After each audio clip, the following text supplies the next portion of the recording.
Hello everyone, this is Satyendra Kumar. आप सभी का जीएस वाला एकेडमी में मैं सत्येंद्र कुमार आप सभी का बहुत बहुत हार्दिक अभिनंदन एवं वंदन करता हूं। सभी को राम राम, सभी को गुड मॉर्निंग, सभी को राधे राधे, सभी को नमस्कार, सभी को आदाब।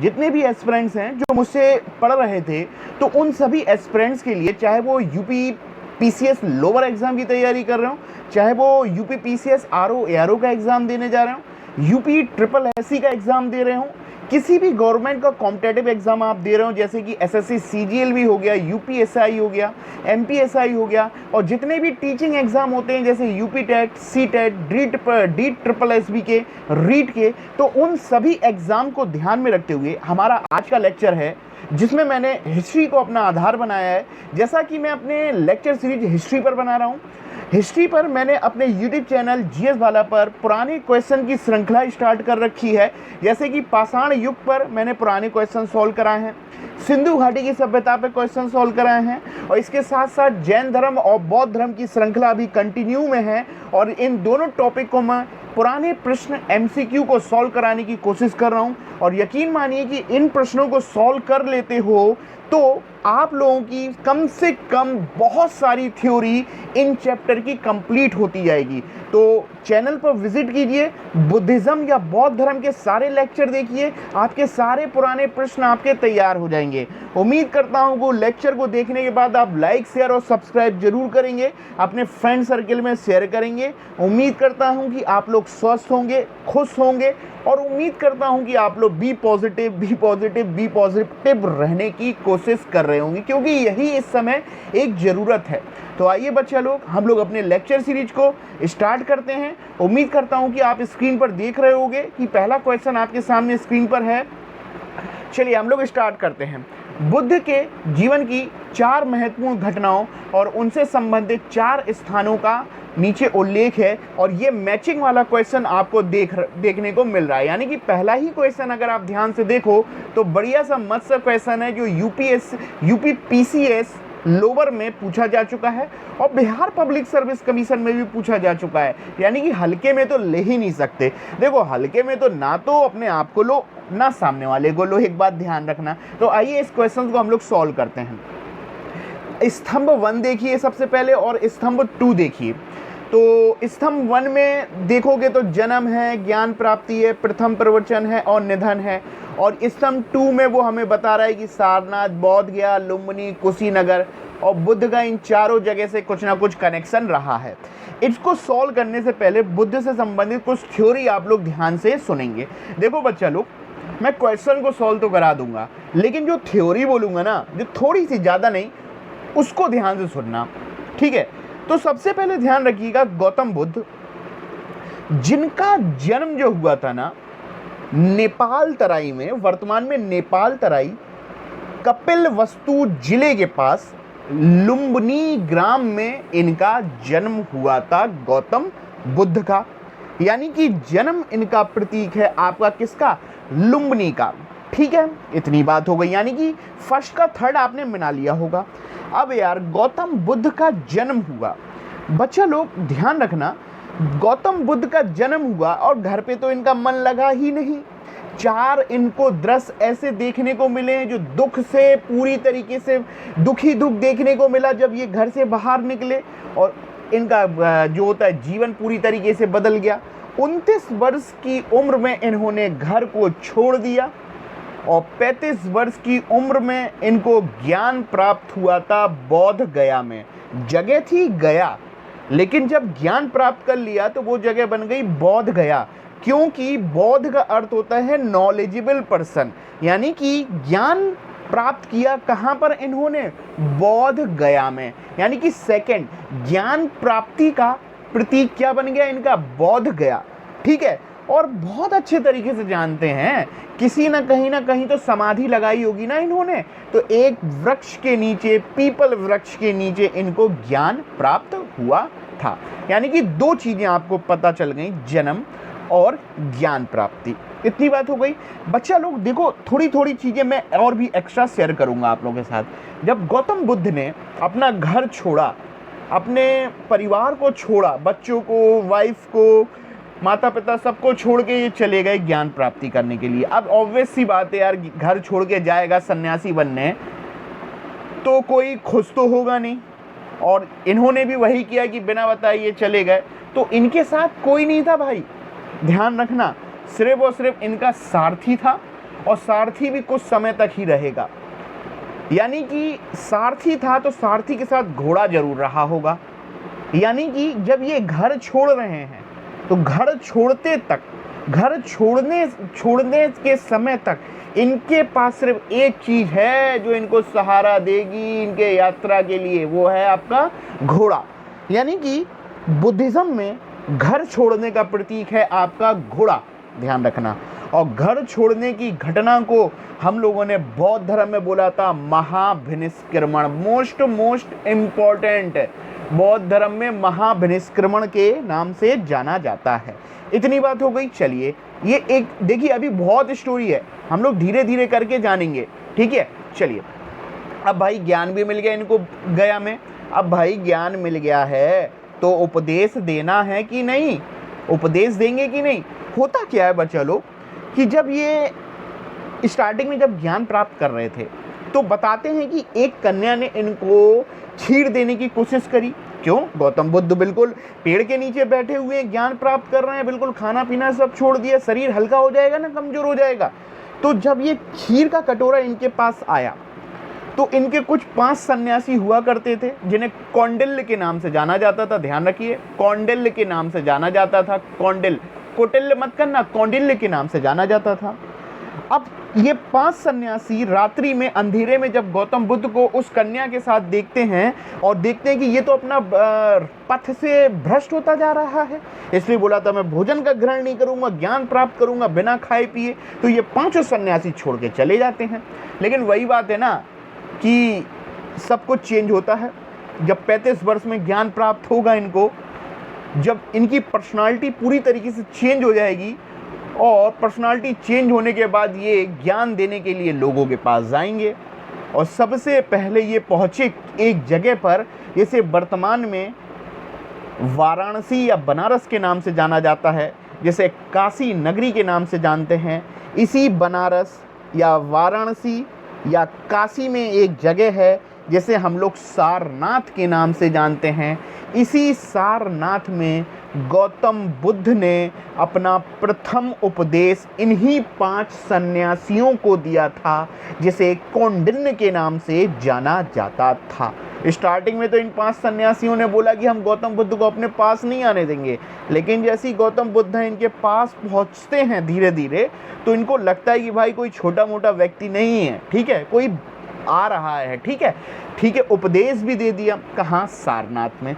बच्चा देखो, सारनाथ में इन्होंने जो उपदेश दिया, तो सारनाथ के 1-2 और नाम है जो आपको ध्यान रखना चाहिए, एग्जाम में पूछ सकता है। बच्चा लोग, सारनाथ को प्राचीन काल में ऋषि पत्तनम के नाम से जानते हैं। पत्तनम, ऋषि पत्तनम के नाम से जानते हैं। मोस्ट इम्पॉर्टेंट, ठीक है। पहले बोला मैंने सारनाथ को ऋषि पत्तनम के नाम से जानते हैं, और दूसरा नाम है सारनाथ का मृगदाब। ध्यान रखिएगा, मृगदाब, ठीक है, मृगदाब। यानी कि 2 नाम और आप ध्यान में रखेंगे। और पहला उपदेश जो दिया वो धर्म से रिलेटेड था कि धर्म का पहिया कभी रुकता नहीं है, वो प्रगति का सूचक है, अहिंसा का सूचक है, विकास का सूचक है। इसलिए पहले उपदेश को धर्म चक्र के नाम से जाना गया और सारनाथ को मृगदाब या ऋषि पत्तनम के नाम से। यानी कि प्रथम उपदेश आप समझ चुके होंगे, सारनाथ होगा इसका आंसर। यानी कि प्रथम प्रवचन आपका सारनाथ। यानी कि लास्ट बचता है इनका निधन। यानी कि निधन कहाँ पे हुआ था? हमें बहुत अच्छी तरीके से पता है, इनका निधन हुआ था कुशीनगर में या कुशीनारा में, और इनका अंतिम संस्कार मल्ल गणराज्य के द्वारा किया गया था।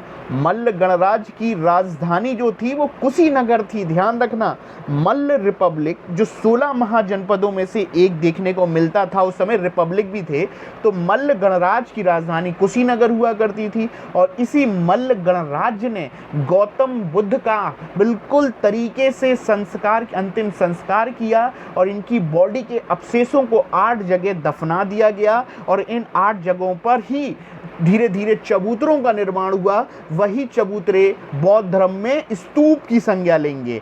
जैसे आपने देखा होगा इजिप्ट में या मिस्र में इन्हीं तरीके की चीज़ों को ममीज का नाम, ममीज जो डेड बॉडी होती हैं वो ममीज, और इन पे जो आकृति बनाई गई थी वो हम लोग बोलते थे क्या, इजिप्ट के पिरामिड।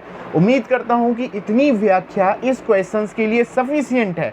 अब मैं एक काम करता हूँ कि इस क्वेश्चंस के बाद मैं स्क्रीन अपनी इमेज हटाऊंगा, क्योंकि लेक्चर बहुत लेंथी हो जाएगा, फिर अपलोड नहीं होता है, दिक्कत होगी। ठीक है, चलिए, लेकिन अभी तो हम लोग कर ही सकते हैं। आइए नेक्स्ट क्वेश्चन पढ़ते हैं। भारतीय कला में बुद्ध के जीवन की किस घटना का चित्रण मृग सहित चक्र द्वारा हुआ? अरे भैया, थोड़ी देर पहले यही तो हम लोग बोल रहे थे।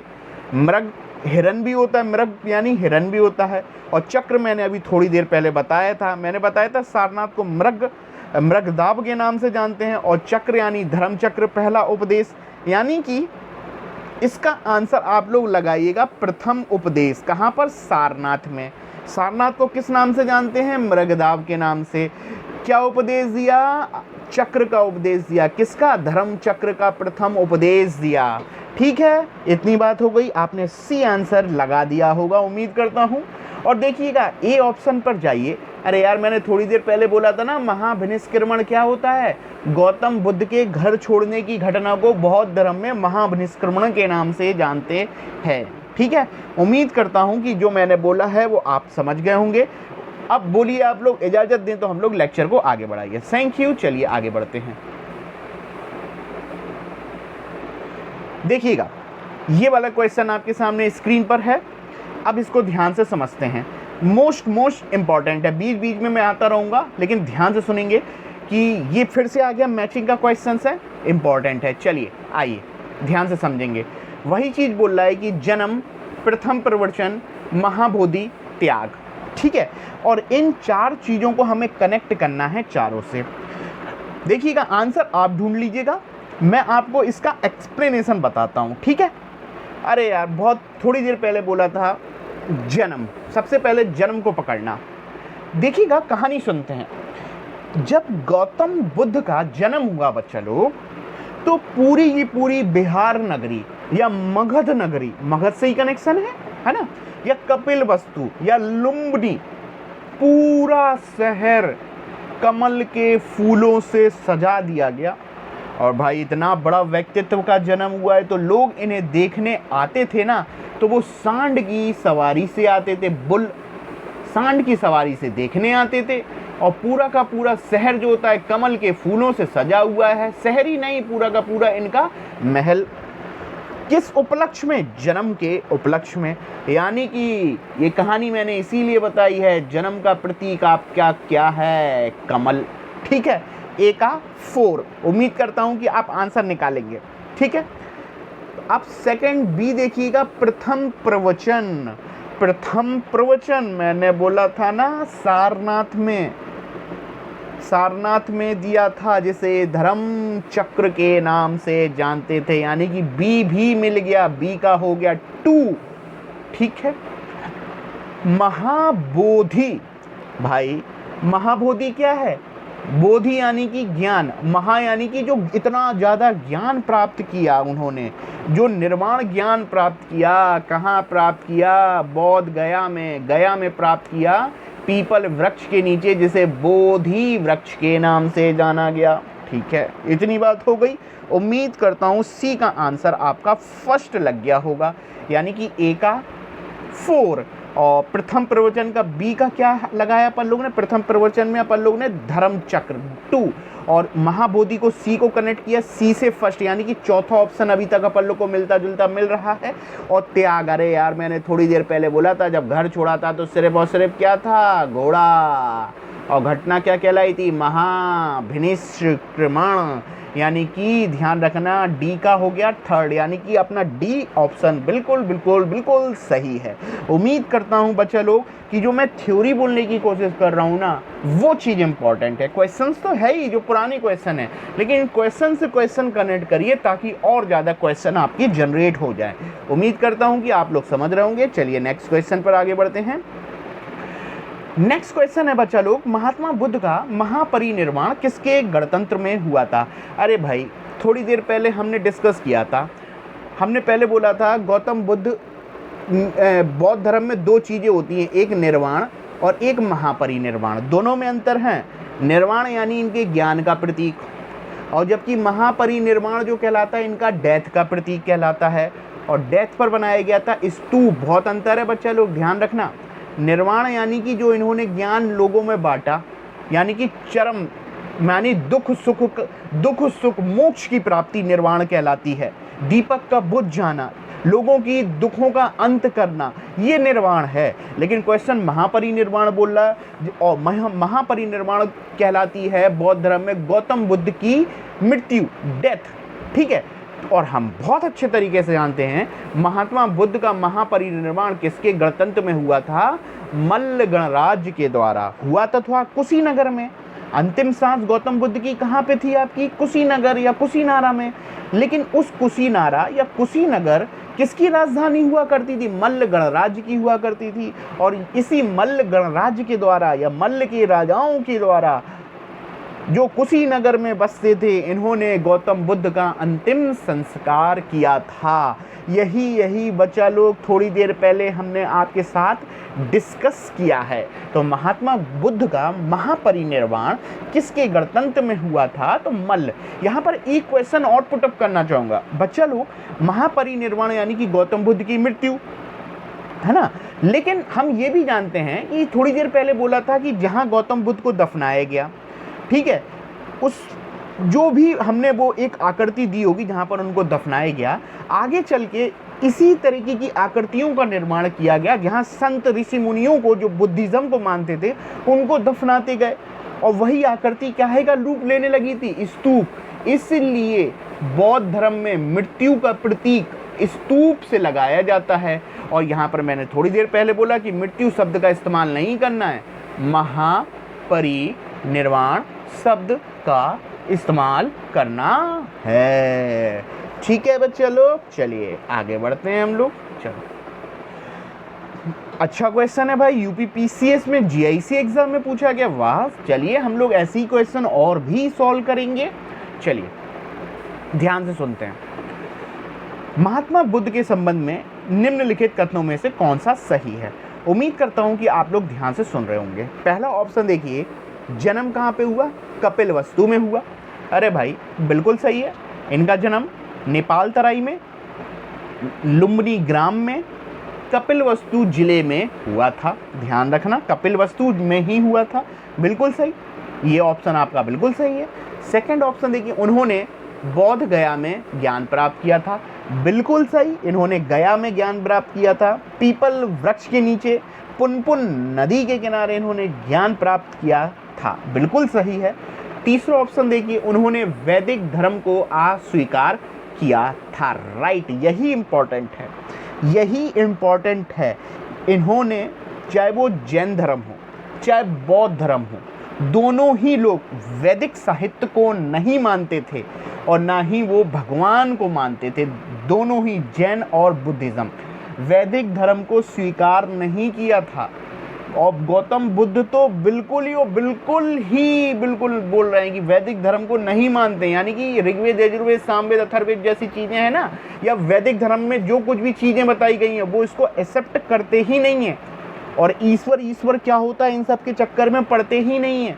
आत्मा वात्मा क्या होती है इन सब के चक्कर में पड़ते ही नहीं है। बस एक बात उन्हें पता थी कि लोगों के जीवन में दुख है और दुख को दूर करने का काम करना चाहिए। ये वैदिक धर्म को अस्वीकार करते हैं, ध्यान रखिएगा। और ध्यान में रखिएगा, हमारी दर्शन शास्त्र में बताया गया है कि आस्तिक वो व्यक्ति होता है जो वैदिक साहित्य को मानता है या वैदिक धर्म को मानता है। नास्तिक वो व्यक्ति होता है जो वैदिक साहित्य को नहीं मानता या वैदिक धर्म को नहीं मानता, जबकि हम लोग जनरली क्या होता है, आस्तिक और नास्तिक शब्द जो होते हैं, आस्तिक वो हो गए जो ईश्वर को मानते हैं, नास्तिक वो हो गए हैं जो ईश्वर को नहीं मानते हैं। ध्यान रखिएगा, इस पर हम लोग सेपरेट और भी डिस्कस कर सकते हैं, लेकिन यहाँ पर आपको ध्यान में रखना है वैदिक धर्म को इन्होंने अस्वीकार किया, बिल्कुल सही। चौथा देखिए, इन्होंने आर्य सत्य का प्रचार किया था। अरे भाई, गौतम बुद्ध ने जो अपना प्रथम उपदेश दिया वो आर्य सत्य तो थे। कितने आर्य सत्य थे गौतम बुद्ध के बच्चा लोग? 4 आर्य सत्य थे। जब गौतम बुद्ध ने अपना प्रथम उपदेश सारनाथ में दिया, और यार गौतम बुद्ध अच्छे तरीके से जानते हैं भाई, दुख है तो दुख को दूर करो ना, क्यों फालतू के झंझट में पड़ रहे हो। देखो 4 इनके लिए एक इम्पॉर्टेंट टर्म है। जब घर से निकले तो इनको 4 ही चीज़ें दिखी, एक समाधि दिखी, एक बूढ़ी औरत दिखी, एक सन्यासी दिखता है, एक बूढ़ा व्यक्ति दिखता है जिसका स्वास्थ्य खराब है, 4 दृश्य देखे थे। उसी तरह इन्होंने 4 आर्य सत्य दिए थे, जिन्हें सार्वभौमिक आर्य सत्य के नाम से जानते हैं। क्या है भाई ये आर्य सत्य? सिंपल सा, दुख। दूसरा, पहला वो उसने बोला दुख है, तो दूसरा बोलता है दुख का कारण है। भाई कारण पता चल गया तो निदान भी होगा, और निदान के साथ एक मार्ग भी होगा जिसे अष्टांगिक मार्ग के नाम से जानते हैं। ध्यान रखना बच्चा लोग, अष्टांगिक मार्ग का कॉन्सेप्ट गौतम बुद्ध ने दिया था। ये अष्टांगिक मार्ग कुछ नहीं है, 8 रास्ते हैं। इसको फॉलो करके, इन बातों को फॉलो करके लोगों के जीवन से दुखों का अंत किया जा सकता है। और दुख का सबसे बड़ा कारण है लालच या तृष्णा, यानी कि आर्य सत्य बिल्कुल सही है। किसने दिए? गौतम बुद्ध ने। ठीक है, यानी कि पहला भी सही, दूसरा भी सही, तीसरा भी सही, चौथा भी सही, यानी कि ऑल A 1 2 3 4 चारों के चारों सही हैं। चलिए आगे बढ़ते हैं। चलिए अगला क्वेश्चन, निम्नलिखित में से कौन बुद्ध के जीवन काल में ही संघ प्रमुख होना चाहता था? अरे भाई, यानी कि ये बुद्ध से डरता नहीं था ये व्यक्ति कोई भी जो था, यानी कि बुद्ध के मौजूद समय में ही जब बुद्ध संघ प्रमुख हैं तो कोई ऐसा व्यक्ति था जो बुद्ध के जीवन काल में ही संघ प्रमुख होना चाहता था। बिल्कुल, एक व्यक्ति का नाम आता है बच्चा लोग देवदत्त। बोलते हैं कि ये इसका चचेरा भाई भी था, और ये देवदत्त स्टार्टिंग में बुद्ध का शिष्य था, लेकिन जब नियत में खोट होती है ना तो वो कभी भी बदल जाती है, ध्यान रखिएगा। तो देवदत्त स्टार्टिंग में तो भिक्षु बना, गौतम बुद्ध का शिष्य बना, लेकिन महत्वाकांक्षाएं इसकी बढ़ती गई तो ये इनके शासनकाल में ही संघ प्रमुख बनना चाहता था, और ये गौतम बुद्ध का विरोधी भी बना। ठीक है, उम्मीद करता हूँ आप लोगों ने आंसर लगा लिया होगा। चलिए आगे बढ़ते हैं। Important, that is important. चलिए आइस का क्वेश्चन है, काफ़ी पुराना है लेकिन इम्पॉर्टेंट है। अष्टांग मार्ग की संकल्पना अंग है। देखो, अष्टांग हो या अष्टांगिक हो, जैसे नाम से पता चल रहा है 8। बौद्ध दर्शन में इस अष्टांगिक मार्ग को बोला जाता है प्रतीत समुद्पाद या कारणता सिद्धांत, कारण कारणता सिद्धांत के नाम से जानते हैं। कारण कारणता सिद्धांत के नाम से जानते हैं, या प्रतीत समुद्पाद के नाम से। वो दर्शन की बात ना करेंगे, इधर पे समझते हैं ये अष्टांगिक मार्ग है क्या। सिंपल सी बात है, पहले तो आपको ध्यान में रखना है गौतम बुद्ध ने अपने 4 आर्य सत्य दिए, जैसे कि दुख, दुख का कारण। तीसरा बोला कारण है तो हमें दुख का निदान भी करना चाहिए। अगर कारण कोई हटा दिया जाए निदान के द्वारा, और निदान करने के लिए एक मार्ग है जिसे बोलते हैं अष्टांगिक मार्ग, जिसमें गौतम बुद्ध बोलते हैं लोगों के जीवन में सबसे बड़ा दुख का कारण है लालच या तृष्णा, और कोई इंसान लालच या तृष्णा या डिजायर में फंस गया है और दुखों में दुख से भरा जीवन व्यतीत कर रहा है, तो दुख दूर किए जा सकते हैं इस अष्टांगिक मार्ग के द्वारा। इस अष्टांगिक मार्ग में 8 रास्ते बताए गए हैं। इनको फॉलो करके इंसान अपने जीवन की समस्याओं का अंत कर सकता है। और यही अष्टांगिक मार्ग जो है ना, सारनाथ में बोले गए थे। किससे संबंधित है? आर्य सत्य से संबंधित है। और सारनाथ में क्या दिया था? प्रथम उपदेश। मोस्ट इम्पॉर्टेंट, ध्यान समझिएगा यार। सिंपल सी बात है, जीवन में कुछ भी कुछ है इंसान के पास, अगर दुख है तो कोई ना कोई कारण तो जरूर होगा। गौतम बुद्ध बोलते हैं कि भाई एक दिया है, एक दिए में वो दिया तब ही जलेगा जब उसमें बाती हो, उस बाती में तेल हो और लौ यानी कि अग्नि हो। अगर इन सबको हटा देंगे तो दीपक जलेगा कैसे? यानी कि कुछ ना कुछ है, यानी कुछ के होने से ही इंसान परेशान है। और इसी को समझाने के लिए वो दीपक का उदाहरण, वो जो लौ जल रही है ना, लौ जल रही है, उसके पीछे का कारण है मिट्टी से बना दिया। उस दिए में आपने डाला है तेल, यानी कुछ ना कुछ कारण है जिसकी वजह से वो चीज़ हो रही है। उसी कारण कारणता का सिद्धांत जो है अष्टांगिक मार्ग से संबंधित है। इन 8 रास्तों को फॉलो कर सकते हैं तो लोगों के जीवन के दुख दूर हो सकते हैं, और यही आपके धर्म चक्र यानी कि प्रथम उपदेश से रिलेटेड हैं। उम्मीद करता हूँ आप लोगों ने आंसर लगा लिया होगा। चलिए आगे बढ़ते हैं।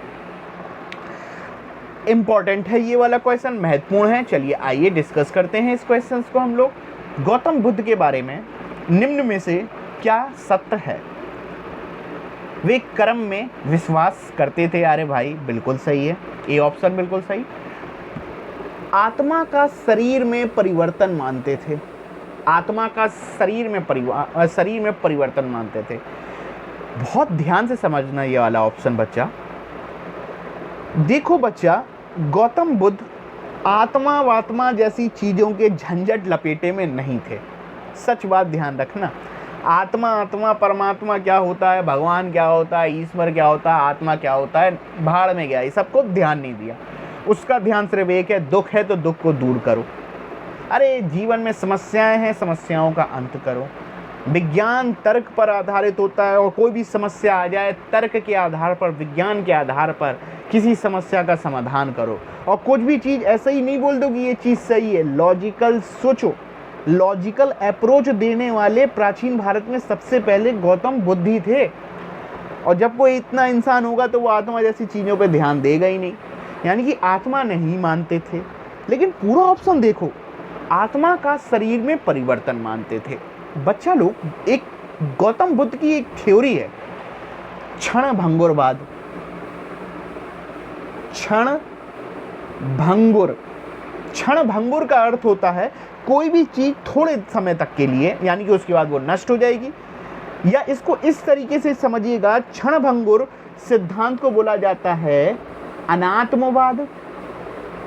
यानी कि अनात्म यानी कि आत्मा को ना मानना, ये भी बोल सकते हैं। या क्षण भंगुर का स्पष्ट सा अर्थ ये है कि संसार की प्रत्येक वस्तु हमेशा एक सी नहीं रहती, कांस्टेंट नहीं रहता। समय रहते उसमें परिवर्तन होते रहते, बदलता रहता है। कोई भी चीज़, जैसे कि कोई बोर्ड लगा हुआ है, बोर्ड सफ़ेद रंग का है, आप कहीं दूसरी जगह से देखोगे, छत से देखोगे तो वो कुछ और दिखेगा, और थोड़े समय बाद देखोगे कि उस बोर्ड की क्वालिटी, उसका रंग कुछ अलग होता जाएगा। सिंपल सा अर्थ है, कोई भी चीज़ है उसमें परिवर्तन होते ही रहते हैं।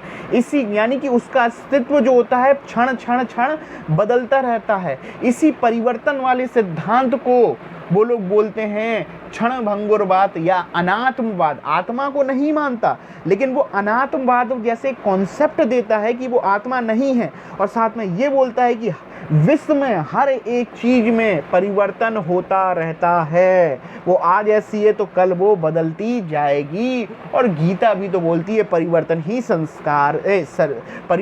संसार का नियम है। यानी कि वो आत्मा की बात तो रॉन्ग कर रहा है, लेकिन शरीर में परिवर्तन तो वो बोलते हैं। यानी वही तो मैं बोलना चाह रहा हूँ, आत्मा नहीं है लेकिन शरीर में परिवर्तन मानते थे। इस पे ध्यान में रखना है, क्योंकि वही तो बोलना है कि विश्व की प्रत्येक वस्तु परिवर्तित होती है, धीरे धीरे उसमें परिवर्तन होता रहता है। वो नित्य नहीं रहती, उसमें अनित्य रहती है। वो परिवर्तन, चेंजेस देखने को मिलेंगे। यानी कि बी ऑप्शन बिल्कुल सही है। निर्वाण प्राप्ति में विश्वास करते हैं। अरे भाई, निर्वाण ही तो प्राप्त किया था पीपल वृक्ष के पास, पीपल वृक्ष के नीचे। चौथा ऑप्शन देखिए, ईश्वर की सत्ता में विश्वास करते हैं। अरे भाई, 4 ऑप्शन तो आपके सही, चौथा ऑप्शन तो सही हो ही नहीं सकता। ईश्वरी चीजें जैसी तो वो मानते नहीं थे। उत्तर वैदिक काल में कर्मकांड जब ज़्यादा बढ़ गया था, तभी तो ये जैसे धर्मों का उदय हुआ, गौतम बुद्ध जैसे धर्मों का। यानी कि ईश्वर को नहीं मानते हैं। यानी कि पहला ऑप्शन सही, दूसरा ऑप्शन सही, तीसरा ऑप्शन सही, यानी कि ए बिल्कुल आपका सही है। उम्मीद करता हूं कि इसका आंसर आप लोगों को मिल गया होगा। चलिए आगे बढ़ते हैं। देखिएगा अगला क्वेश्चन आपके सामने स्क्रीन पर लगा हुआ है। नव नालंदा महाविहार, हम लोग अच्छी तरीके से जानते हैं नालंदा यूनिवर्सिटी है, उसी से कनेक्शन बताया जा रहा है। नव नालंदा महाविहार किसके लिए प्रसिद्ध है? नव है यानी कि कुछ और भी बेहतर किया गया होगा। नालंदा यूनिवर्सिटी जो है वर्तमान की नालंदा 1950 के आसपास इसमें मॉडर्न चेंज से देखने को मिलते हैं। तो वो नालंदा महाविहार किसके लिए प्रसिद्ध है? महावीर के लिए नहीं यार, ये तो गौतम बुद्ध से कनेक्शन है। ह्वेनसांग स्मारक के लिए, अरे भाई इतना बड़ा महाविहार है, सिर्फ स्मारक के लिए फेमस होगा? नहीं, नवलान गौतम बुद्ध से संबंधित है और गौतम बुद्ध ने प्रचार किया था पाली लैंग्वेज का, यानी कि बुद्ध और बुद्ध की भाषा पाली अनुसंधान संस्थान के रूप में नव नालंदा महाविहार आपका प्रसिद्ध है, यानी कि ऑप्शन नंबर सी आपका राइट आंसर होगा। उम्मीद करता हूं बच्चा लोग आप लोगों ने इसका आंसर लगा लिया होगा। मैंने पहले ही बताया है गौतम बुद्ध ने पाली भाषा का प्रयोग किया जो कि एक सरल भाषा थी। जैसे जैन धर्म ने अर्धमगधी या प्राकृत भाषा का इस्तेमाल किया था अपने धर्म प्रचार में, क्योंकि वो भाषा भी आसान होती है। ध्यान रखना, अर्धमगधी में जो बोल रहा हूँ ना, अर्धमगधी जो होती है ना, वो प्राकृत का ही एक शाखा है, ठीक है, जिसका प्रचार जैन ने किया। लेकिन बौद्ध की बात कर रहे हैं तो यहाँ पर पाली की बात आएगी। उम्मीद करता हूँ आंसर लगा लिए होंगे। आगे बढ़ते हैं, चलिए नेक्स्ट क्वेश्चन है आपका, बौद्ध धर्म की महायान शाखा औपचारिक रूप से किसके शासनकाल में प्रकट हुई? यार मैंने आपको बताया था हीनयान और महायान दो शाखाएं बहुत इंपॉर्टेंट है, और भी हैं, वज्रयान भी होती है और भी देखने को मिलेंगी, लेकिन यहाँ पर हम लोग डिस्कस अभी जो एग्जाम के लिए इंपॉर्टेंट है वो महायान शाखा। देखो पहले तो समझ लेते हैं महायान शाखा है क्या। महायान शाखा और एक और शाखा हीनयान। देखो बच्चा लोग, हीनयान शाखा का अर्थ होता है कि गौतम बुद्ध एक धर्म गुरु हैं, आध्यात्मिक गुरु हैं, भगवान नहीं है, एक सन्यासी, एक योगी हैं जो लोगों के दुख दूर करते हैं। जबकि महायान शाखा बोलती है कि गौतम बुद्ध सन्यासी नहीं, एक भगवान है, और जब भगवान है तो भगवान की मूर्ति बनाना चाहिए, यानी कि विचारधाराओं से संबंधित है। महायान में बुद्ध भगवान है और भगवान है तो बुद्ध की मूर्तियां बनना चाहिए। कुछ विचारधाराएं हैं, महायान ये बोलता है और जबकि हीनयान ये बोलता है। और हीनयान और महायान संप्रदाय दो शाखाओं में बटी, ये हमें कनिष्क के शासनकाल में कश्मीर के कुंडलवन में चौथी बौद्ध संगीति का आयोजन किया गया, वसुमित्र और अश्वघोष जैसों की अध्यक्षता में, हमें अच्छी तरीके से याद है। और कश्मीर में जब कुंडलवन में कनिष्क के शासनकाल में चौथी बौद्ध संगीति का जो आयोजन किया गया, उसी बौद्ध संगीति में बौद्ध धर्म दो शाखाओं में बटा था, महायान और हीनयान में बट गया था। और कनिष्क के बारे में ध्यान रखना बच्चा, बहुत ज़्यादा प्रचार किया उसने महायान शाखा का, या मैं ये कह सकता हूँ कि कनिष्क महायान शाखा को मानने वाला व्यक्ति था। अब जब महायान शाखा को मानेगा तो महायान शाखा तो बुद्ध को भगवान मानती है, यानी कि मूर्तियाँ बनना चालू होंगी, यानी कनिष्क ने गौतम बुद्ध की मूर्ति बनाने पर जोर दिया ही होगा। और मथुरा म्यूजियम में आप इसका उदाहरण देख सकते हैं, ठीक है। ये एक जनरल टॉक किया। तो बौद्ध धर्म की महायान शाखा का फॉर्मली या औपचारिक रूप से किसके शासनकाल में देखने को मिलेगा? तो ध्यान में रखना, कनिष्क के शासनकाल में। मोस्ट इंपॉर्टेंट क्वेश्चन है ये आपका, ठीक है। उम्मीद करता हूं कि इतना जो व्याख्या किया और भी कर सकते हैं, लेकिन मैंने बोला धीरे धीरे हम लोग का बढ़ता जाएगा। चलिए आगे बढ़ते हैं हम लोग। 1 मिनट और, ये हो गया आपका, हाँ चलिए अगला क्वेश्चन है आपके सामने। बौद्ध संघ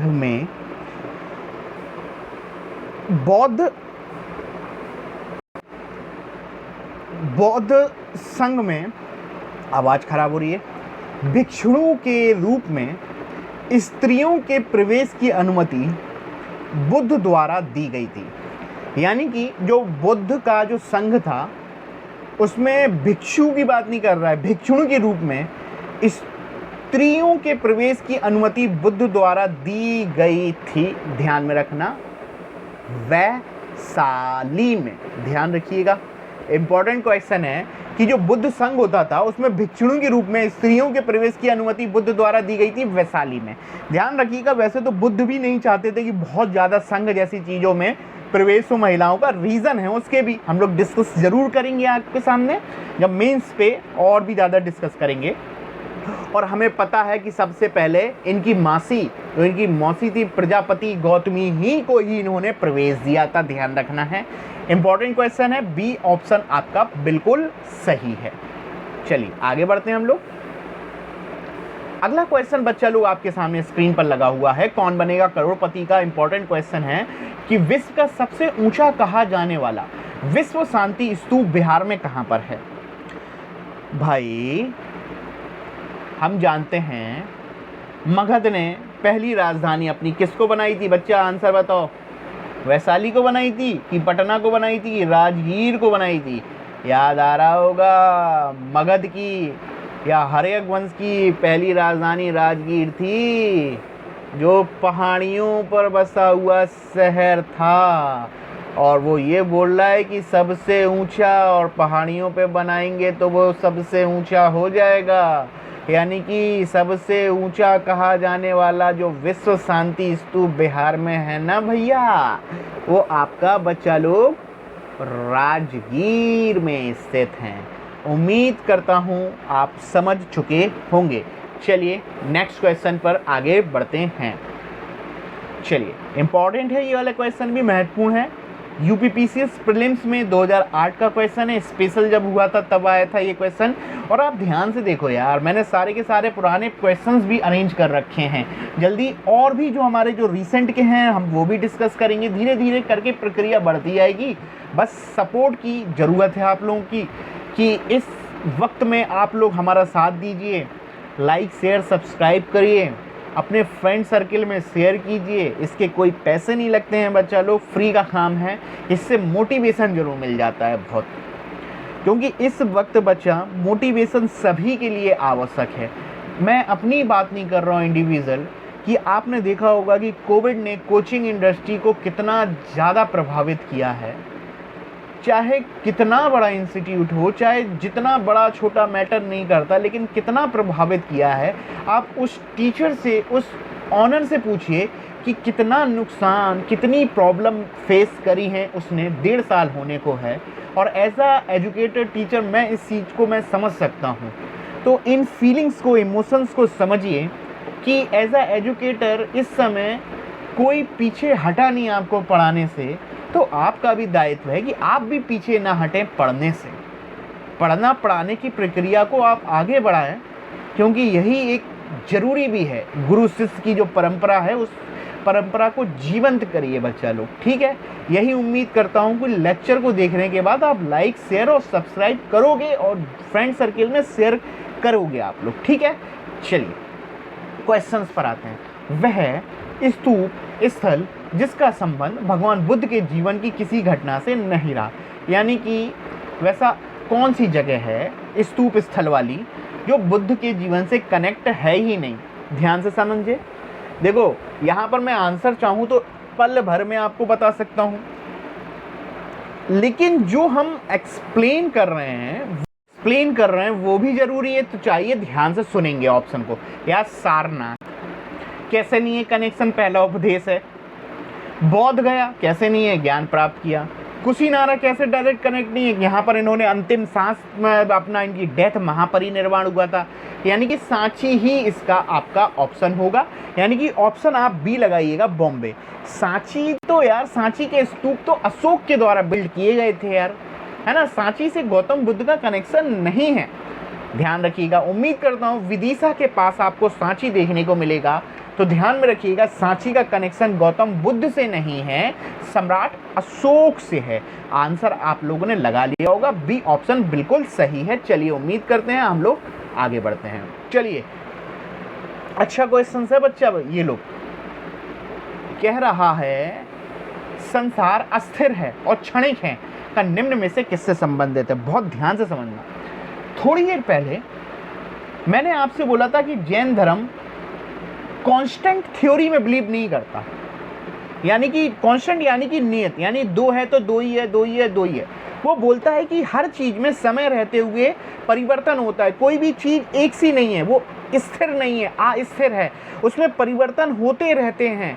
ठीक है, क्षणिक, संसार अस्थिर और क्षणिक है, पल पल भर हर चीज में परिवर्तन होता रहता है। संसार अस्थिर है और क्षणिक है। क्षणिक का अर्थ होता है परिवर्तन, यानी एक सा ना रहना, नित्यता ना होना, अनित्यता का होना, कांस्टेंट नहीं है।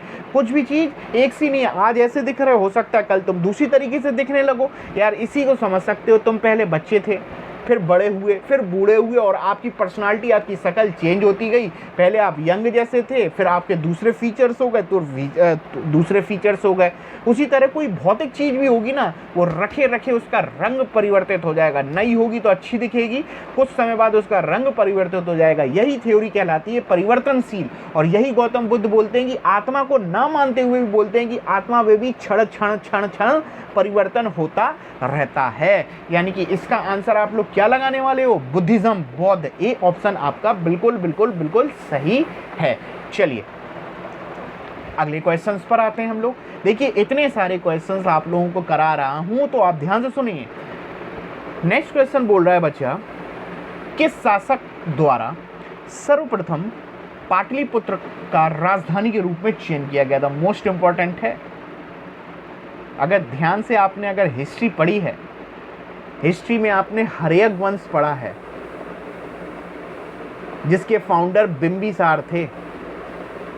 राजधानी राजगीर या राजगृह थी हर्यक वंश में बिंबिसार के समय, यहां तक कि अजातशत्रु के समय भी। लेकिन जब बेटा आया, अजातशत्रु का बेटा आया उदयन, अजातशत्रु का बेटा आया उदयन, भाई हर्यक वंश पितृ हत्यारा वंश, भाई पापा ही को मार देते थे, बाप को मार देते थे, फादर को हत्या कर देते थे। जैसे बिंबिसार को मार दिया अजातशत्रु ने, अजातशत्रु को मार दिया उदयन ने। उदयन ने बोला कि भाई हम अपनी राजधानी ट्रांसफ़र कर रहे हैं, हमें एक बहुत अच्छी जगह दिख गई है, उस जगह का नाम है पाटलिपुत्र, जिसे हम लोग वर्तमान में पटना के नाम से जानते हैं। भाई इधर ट्रांसफ़र हो जाओ क्योंकि ये बहुत उर्वरक क्षेत्र है, चारों तरफ से नदियों से घिरा हुआ क्षेत्र है, नदी के पास की भूमि उर्वरक उपजाऊ रहती है, जलवायु अच्छी रहती है। साथ में कोई आएगा तो हम उससे टैक्स वसूल लेंगे, नदी से आएगा तो उसे चुंगी वसूलेंगे, जिससे हमारे राज्य की इनकम बढ़ेगी। और सबसे बड़ी बात, कोई विदेशी हमला आसानी से हमलावर नहीं कर सकता है क्योंकि हम दूर से देख लेंगे कि नदी पार से कौन आ रहा है। और सिंपल सी बात है, पाटलिपुत्र ऐसी स्थिति पर था जहाँ से लोग, जैसे हम लोग बोलते हैं ना, हमारा घर सेंट्रल में, सब कुछ आसपास बहुत आसानी से उपलब्ध हो जाता है। वही पाटलिपुत्र की एक ऐसी स्टेज थी कि चारों तरफ से सेंट्रल में स्थित था। ठीक है, आपका सोन, गंडक, पुनपुन जैसी नदियों के संगम पर स्थित था। ऑब्वियस सी बात है कि इम्पोर्टेंट तो रहेगा ही रहेगा। तमाम रीजनों की वजह से उदयन राजधानी आपका शिफ्ट करता है कहाँ पर? पाटलिपुत्र। उम्मीद करता हूँ अभी तक आप लोगों ने आंसर लगा लिया होगा। चलिए नेक्स्ट क्वेश्चन पर आते हैं बच्चा लोग। नेक्स्ट क्वेश्चन है कथन कारण का क्वेश्चन है, यूपी पीसीएस प्रीलिम स्पेशल 2004। ध्यान से देखेंगे, कथन देखो पहले, ठीक है। कुशीनगर मल्ल गणराज की राजधानी, बिल्कुल बिल्कुल सही है। मैंने आपसे बोला था ना, कुशीनगर जो थी मल्ल गणराज की राजधानी थी। इसी गणराज ने गौतम बुद्ध का अंतिम संस्कार किया कुशीनारा में या कुशीनगर में। कथन तो सही बोल रहा है, वो तो बोलते ही, हमें तो ऑप्शन से चेक करना। महात्मा बुद्ध का महापरिनिर्वाण यानी कि डेथ कुशीनगर में हुआ था, ये बिल्कुल सही बोला उसने। कथन AR बिल्कुल ठीक है। अब इसको हम लोग देखते हैं, दोनों सही हैं, दोनों AR सही है, A सही है, A गलत है। भाई दोनों सही हैं तो CD तो हो ही नहीं सकते। A और R जब दोनों ही सही हैं तो A सही परंतु R गलत भी गलत, A गलत परंतु R सही, ये बोलना चाहिए दोनों सही, A R दोनों सही। लेकिन, किंतु, परंतु जैसी चीज़ें हम लोग को ऑप्शन ए और बी में देखना पड़ेगी। ए ऑप्शन चेक करो, ए आर सही और आर ए की सही व्याख्या करता है। क्या आर ऑप्शन कारण वाला ए की व्याख्या करता है? चेक करो। महात्मा बुद्ध का महापरिनिर्वाण कुशीनगर में हुआ और ए बोल रहा है कुशीनगर मल्ल गणराज की राजधानी थी। तो आप ध्यान से देखो, आर ए की व्याख्या कहाँ कर पा रहा है? वो एक तरफ राजधानी और दूसरी तरफ वो महापरिनिर्वाण, यानी कि आर ए की सही व्याख्या नहीं कर पा रहा है, यानी कि ए ऑप्शन नहीं होगा, बी ऑप्शन होगा। परंतु आर ए की सही व्याख्या नहीं है, परंतु आर ए की सही व्याख्या नहीं है, यानी कि बी ऑप्शन बिल्कुल और बिल्कुल सही है। उम्मीद करता हूं कि आप लोगों ने लगा लिए होंगे। नेक्स्ट क्वेश्चन पर हम लोग आगे बढ़ते हैं, जो कि इम्पोर्टेंट है, कौन बनेगा करोड़पति में। फिर से हम लोग आगे बढ़ते हैं। चलिए, गौतम बुद्ध को एक देवता का स्थान किस राजा के युग में प्राप्त हुआ? भाई हमने पहले ही बोला था, कनिष्क के शासनकाल में, या कनिष्क ने महायान शाखा का खुल के प्रचार किया और महायान गौतम बुद्ध को भगवान का दर्जा देती है और भगवान के लिए मूर्तियां भी बनती हैं। और बुद्ध पहले ऐसे व्यक्ति हुए हैं जिनकी मूर्ति सबसे पहले भारत में बनना स्टार्ट हुई थी और मथुरा स्टाइल में सबसे पहले गौतम बुद्ध की मूर्ति बनी है। बच्चा लोग ध्यान रखना। गौतम बुद्ध को देवता का स्थान किस राजा के युग में हुआ? तो कनिष्क के शासनकाल में। कनिष्क के ऑप्शन नंबर बी बिल्कुल बिल्कुल बिल्कुल सही है। उम्मीद करता हूँ बच्चा लोग कि जितने क्वेश्चंस पर हम लोगों ने डिस्कस किया वो आप लोगों के लिए इम्पोर्टेंट रहे होंगे। अब एक बार मैं आप लोगों के